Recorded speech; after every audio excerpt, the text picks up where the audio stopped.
This is a presentation of DirecTV, exclusive home of the Red Zone channel, the Fantasy Zone, the Dan Patrick Show, 20 years of NFL Sunday Ticket, the Rich Eisen Show, and America's premier source for sports television.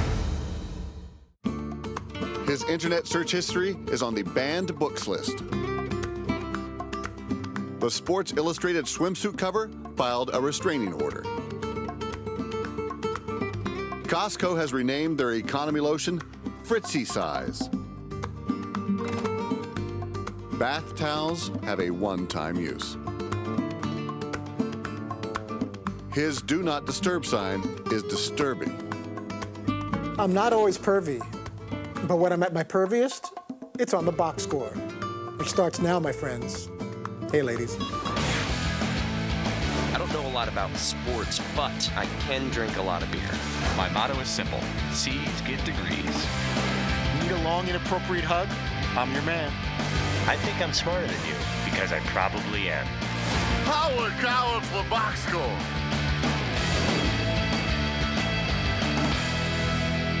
Hello, welcome to the Box Score. I'm Brock in Los Angeles, and the Danettes are back in Milford to kick off the week. It was a tough Sunday for Fritzy. You had to throw a tear-stained Peyton Manning jersey and some dirty Zubaz pants into the hamper.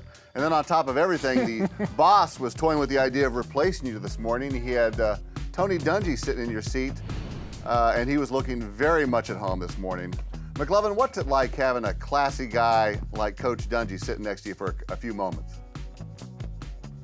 Well, I gotta admit, it was like heaven. My Q rating went up 1,000%, and this isn't even a rip on you. Yeah, go ahead. But if the back row was McLovin and Tony Dungy, that's a lot stronger than a back row of Fritzy and McLovin. I cannot disagree with that. That being said, I was so nervous. For real, I was a little nervous that the coach goes, "What do I do?" I'm like, "Oh, just pretend you're doing stuff on the computer or stuff like that." And I was like, "Oh man, what if Fritzy has some of his websites up and Coach Dungy starts clicking around?" And I'm like, I'm only half kidding here. No, that's a concern. Yeah, I mean, was there anything up there that would have, kind of? No, I was in the middle of an email, and then Dan said, "Why don't you vacate the seat for Tony?" But I could certainly understand everybody being concerned that they, I don't like Tony Dungy being anywhere near your You're computer. researching Cougar of the Week just at the moment Tony Dungy sits bad. down. One click away from Cougar. something very, very horrible happening. There was a weird moment, by the way. Dan said something in the first episode. Tony, what's it like to sit in Todd's? And Tony just was staring at him blankly, even though his headphones were on. I'm like, uh-oh. Much like Todd does. I'm like, maybe Stares Tony's blankly. booking a guest. So I actually elbowed the future Hall of Fame coach. I'm like, Coach, he's talking to you. Yeah, Tony was perfect role of Fritzy, not paying attention, not listening to what was going on. Well, There it is. Fritzy showed the coach his booking skills and helped DP pull off a non-pervy surprise for Tony. Okay, so you threw an interception to who? To Mike Reinfeld, actually. Okay. Who was, NFL executive now. But he was a free safety for the Oilers then. And then you also Intercepted Dan Pastorini in the first quarter. Yeah. All right. Get a couple of phone calls here. Dan in Houston joins us now. Hi, Dan. Yes, this is Dan. How y'all doing? Good. What's up? Is that Mr. Tony Dungy? I'm here. Hi, Tony. This is Dan Pastorini from the. Are you kidding me? That was so great. I mean, when things work out like that, this job is just the best. What happened about 10 minutes earlier was Tony told the story about intercepting Dan Pastorini and then throwing a pick. I turned towards Fritzy. I'm like, Dan Pastorini's like, I'm on it. And Fritzy just breezed right through. He found a website with his business, and he called. Dan Pastorini himself actually picked up. Now, there's a limited window. We had about 15 minutes for this bit to still be good. And Fritzy got him in about 3 minutes. So we were in the position where we actually had to hide this good news from everyone on the staff, including Dan, because we want Dan actually giving it up. And Tony, we don't want to spoil it for him. So we're whispering, and mics are off. And when we came back, Dan Pastorini played it great. It was just a really great way to start the week. So when, Fritzy, you call him, what happens? It was very weird. I didn't have a personal number for him, and I sent a note to the Texans, hoping they have some old numbers for Houston Oilers, and I reached out to all the different teams that he's played for. And then I just did a search for Dan Pastorini, and something came up for Dan Pastorini quality meats or quality foods or something along those lines. And there was an address and a long form to fill out, and there's this one phone number there. So I called, and it got to about the end of the fourth, early fifth ring, and I was literally about to hang up, and all of a sudden I go, and I hear, hello, this is Dan, and I'm like, could this possibly be, of his company? He's answering his own phone. I don't know.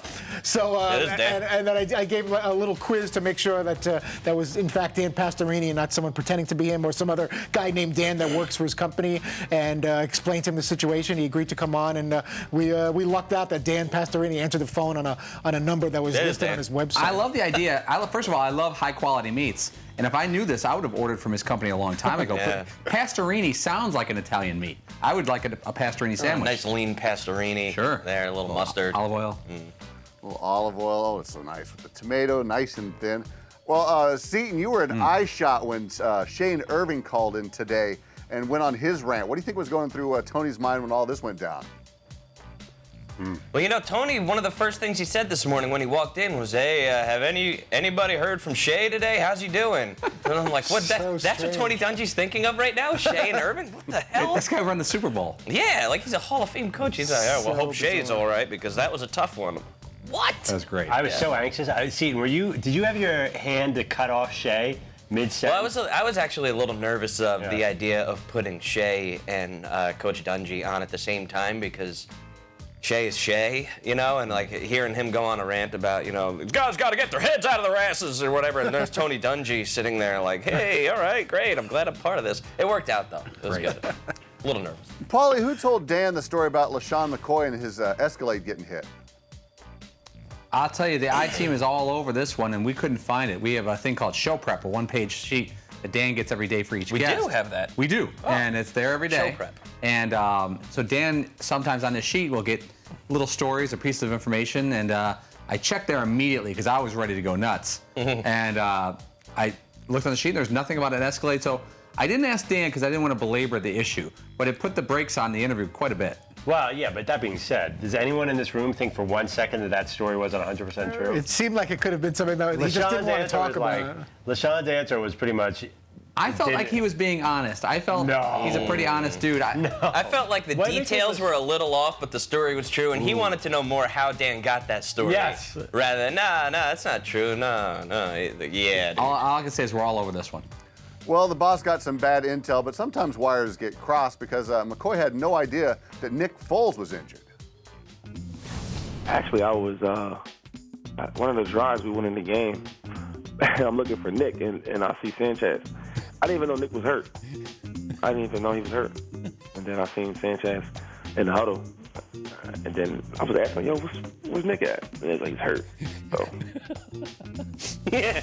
At least it was like quickly. It wasn't like in the post game where it'd be like, what did you think of Sanchez coming in for Foles? He'd be like, Sanchez came in for Foles? So at least, he gets a hall pass there. But it's still weird the way you're in the huddle. You're like, what are you doing here? Where's Nick? It's like a surprise to see Sanchez call the play. That's like if we're not in, like if we missed 3 shows and then Dan didn't notice we were gone that Thursday. Like, oh, hey, McLovin, good show yesterday. What? I was trying to think of a situation we've had like this. The only one I can remember, back at the Indy Super Bowl, Dan had to run over for NBC and interview Eli Manning.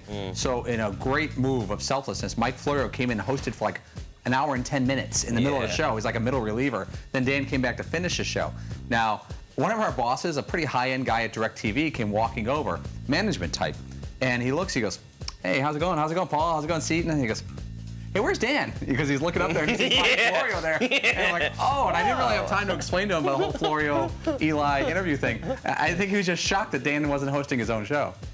McLovin, how often does this happen when players don't know that teammates get hurt? Oh, I imagine all the time. I don't think the offense pays any attention to the defense and vice versa. So it's a hectic, as LaShawn said, it's chaos out there. All right, well, we will bring order to all this chaos because after this, McLovin tries to pull off Brady's post-game look. Oh, it's going to be wonderful.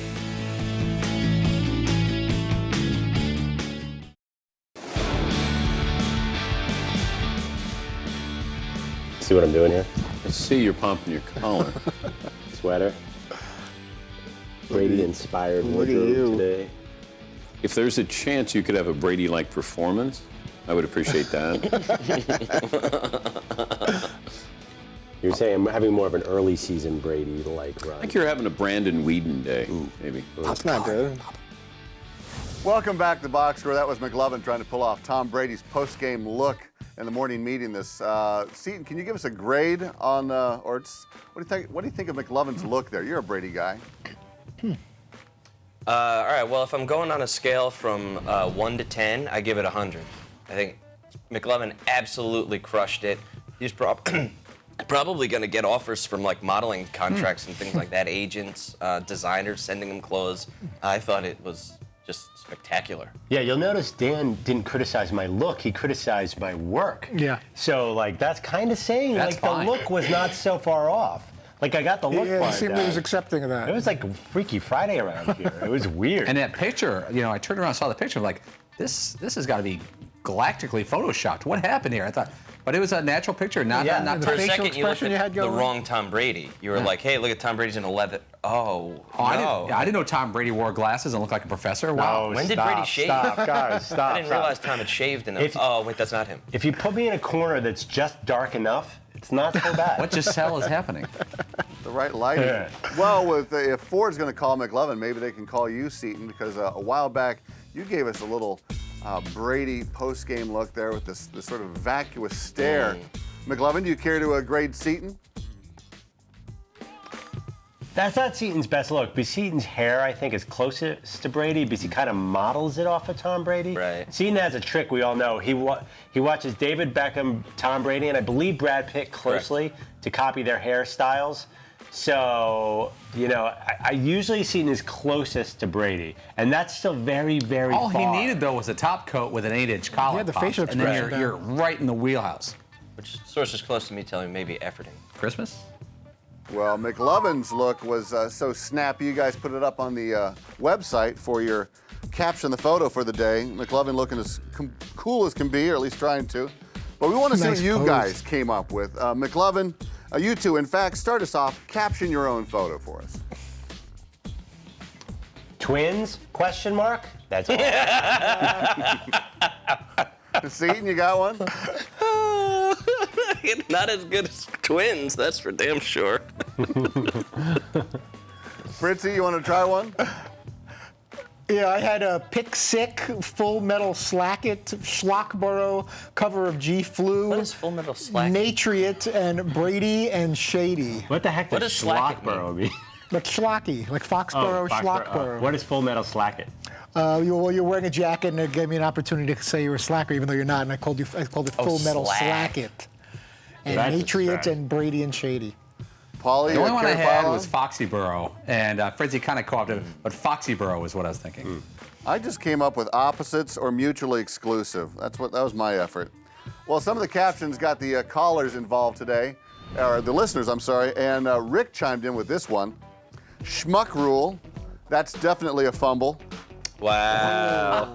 Wow. That's pretty good. Another Rick Socorro, said separated at birth on purpose.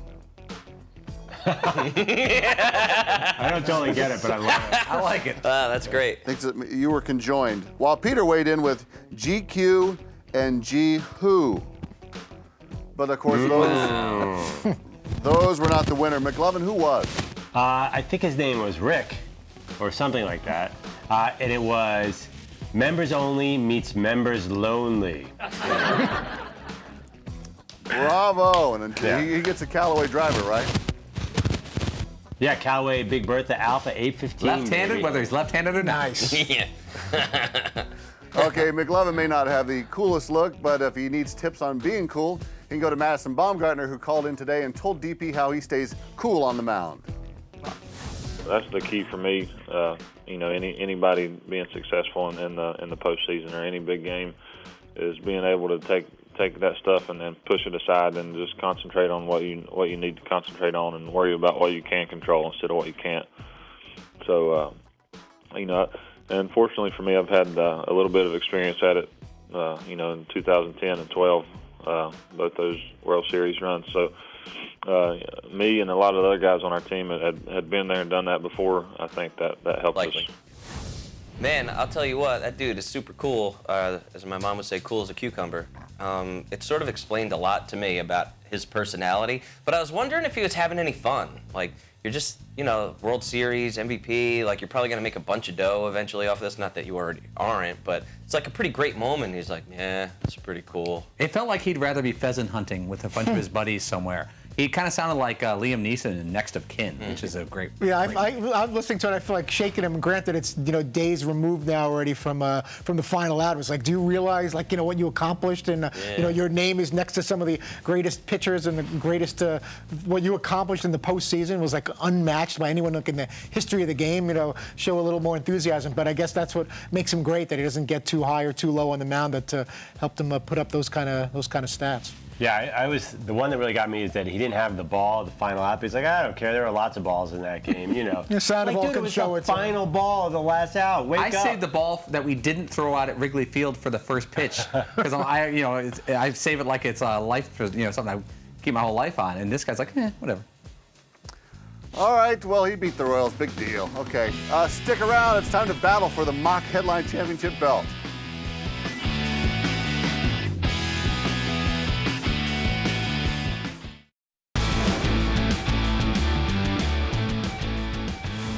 We're back here on the box score, and it's Monday, and a lot of you are dreading the week. Well, allow us to start you off on the right foot. Gentlemen, grab your weapons. It's time for this week's Mock Headline Battle Royale. It's simple. I give you a headline, you give me a mock headline. First headline, Auburn survives thriller at Ole Miss thanks to late turnover at the goal line. Paulie, start us off. I was going to go with Ole Miss steak, but I didn't like that one. So I'm going with Rebel Hell. Ole Miss loses on late fumble. Rebel Hell. Rebel Hell is nice. That is strong, Billy Idol. Do you want more? McLovin. Auburn. The Rebels with the Ole Miss of the Final Four. Seton. Jordan Scare. Rebs lose another close one. Stadium reference. Solid. Smattering of applause. Fritzy. Wow. Smattering. That's a really... Rebels without a cause. Lost to Auburn. Freeze them from playoff. Freeze. There they go. Second headline, Jeff Gordon and Brad Keselowski start post-race brawl after Sunday's AAA Texas 500. McLovin, you're up. Left turn or left jab? Is this NASCAR or WWE? Thank you, guys. Saying what needs to be saying. Here, take it easy, man. Seton, make your headline reel for me. Nass farce. Brad goes Keselowski right in Gordon's kisser. Ow. Oh, man. Fritzy. Jerry punched. Drivers take anger into next gear. Ooh, Dr. Jerry Punch. Little shout out to the doctor. Paulie. Tex ass kicking. Gordon goes spider monkey on Keselowski. Thanks, Brock. Oh, Spider Monkey's always funny. Third headline, Ben Roethlisberger sets NFL mark for touchdown passes in consecutive games, throwing 6 for the second straight week. Seton, your headline, please. This one's a little bit of an inside joke. Ben Roethlis shock. What Chris McCantry this guy do? Whoa. Wow. Google it. Tip your bartenders and waitresses and Google it on your way out. Fritzy. Dirty Dozen. Big Ben cleans Colts, Ravens clocks. Wow, that was a serious laugh. I mean, is colon health not important? Paulie. I'm a country believe you did that. Roethlis blocked. Ravens get rolled by Steelers. This crowd doesn't know what they're talking about. McLovin.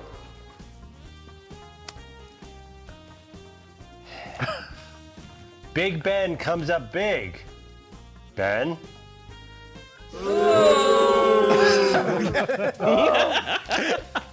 That's what it says, right? That's probably my favorite one ever, Andrew. Are you writing that as you That was great. Big Ben comes up big, comma, Ben. Like you were throwing it to him or something.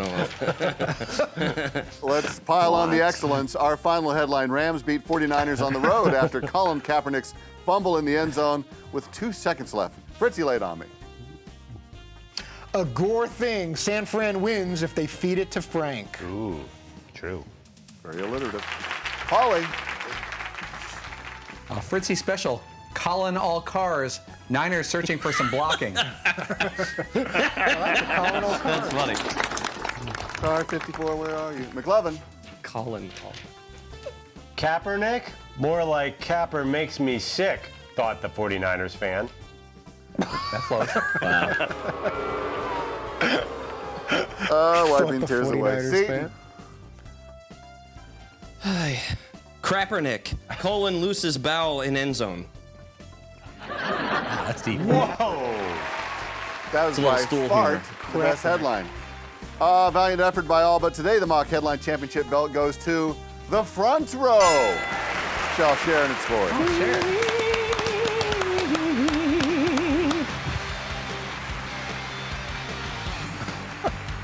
Stick around, we wrap up week 9 of the Football Night in America Challenge.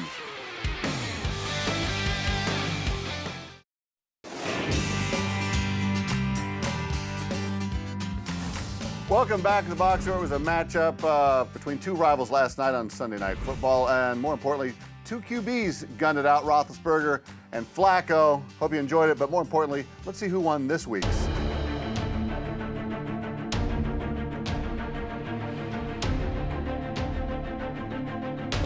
The Danette Football Night in America Challenge.